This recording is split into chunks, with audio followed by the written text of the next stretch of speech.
Mga bro, may bagong update na naman tayo tungkol sa Philippine Coast Guard PCG.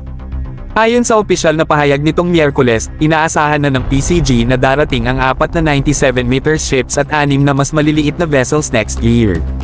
Sa gitna ng patuloy na pagsisikap ng China na harangin ang ating mga resupply mission sa Second Thomas Shoal sa South China Sea, eto na ang sagot ng Pilipinas. Mga bro, galing Japan at France ang mga bagong barkong ito, ayon kay Vice Admiral Robert Patrimonio, na siya ring head ng Coast Guard Maritime Security Law Enforcement Command. Grabe mga bro, Japan at France na yan.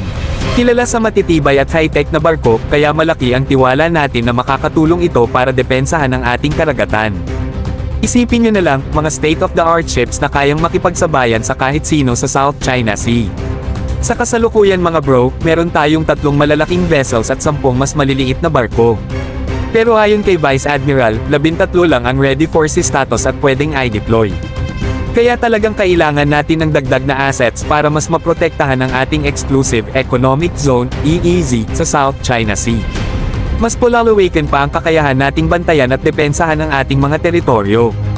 Ang maganda pa dito mga bro, design ang mga barkong ito para kayang mag-operate hanggang EEZ natin. Ibig sabihin, mas marami tayong maabot na lugar at siguradong walang makakalusot. Pambihira talaga mga bro, ito na ang solution natin para mapalakas ang presence natin sa mga critical na areas tulad ng Second Thomas Shoal. Kaya kung tanong ng iba kung paano tayo nagre-respond sa mga panggigipit ng China sa West Philippine Sea, eto na ang sagot natin, modern, reliable, at handa para sa anumang hamon.